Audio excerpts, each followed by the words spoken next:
অনেকদিন আগের কথা। ছোট্ট এক গ্রামে থাকতো রহিম নামের এক কৃষক। রহিম প্রতিদিন ভোরে উঠে মাঠে কাজ করতে যেত। তার পরিবারে ছিল তার স্ত্রী আয়েশা আর তার ছেলে করিম। তাদের ঘরটি ছিল খড়ের তৈরি। ঘরের ভেতরে তেমন কোনো জিনিসপত্র ছিল না। তারা অত্যন্ত দরিদ্র ছিল। কোনো কোনো রাতে তাদেরকে না খেয়ে রাত কাটাতে হতো। তাদের একমাত্র সম্বল ছিল একটি গরু, কিন্তু সেই গরুটিও দুধ দিত না, শুধু খড় খেত আর দিন কাটাতো।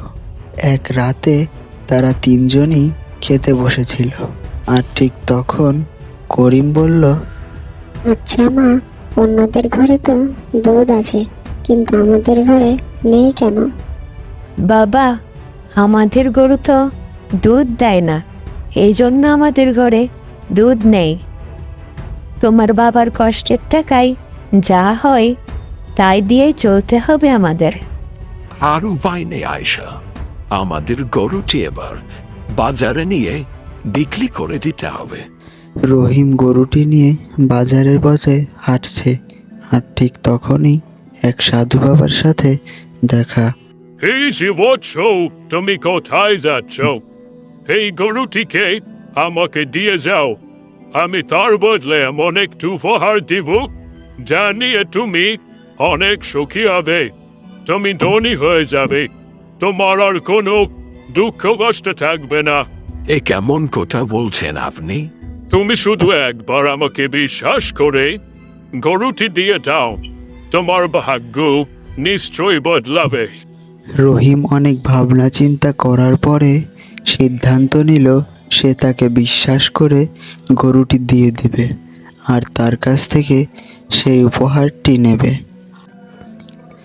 তারপর রহিম যখন বাড়িতে এসে আয়েশাকে সমস্ত ঘটনা খুলে বলল, তখন আয়েশা রেগে তো পুরো বোম হয়ে গেল। এটা তুমি কি করলে রহিম? আমাদের একটাই গরু, দুধ তো দিতই না, যাও বা বাজারে বিক্রি করলে কিছু টাকা পেতাম, তুমি সেটাও দিয়ে দে অন্যকে। এখন আমরা খাবো কি করে? রাত পেরিয়ে ভোর হয়ে গেল। রহিম ঘুম থেকে উঠে উঠানে যেতেই দেখে দাঁড়িয়ে আছে তাদের সেই গরুটি, আর সেই গরুটি আশ্চর্যভাবে কথা বলছে। গরুটি আস্তে আস্তে বলল, আমি কোনো সাধারণ গরু না, আমি হলাম জাদুর গরু। তোমরা আমাকে যত্ন নাও, আমি তোমাদের সমস্ত দুঃখ কষ্ট দূর করে দেব।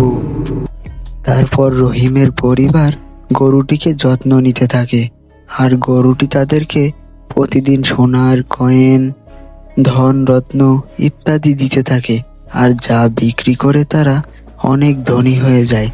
তাদের আর দুঃখ কষ্ট কিছুই থাকে না।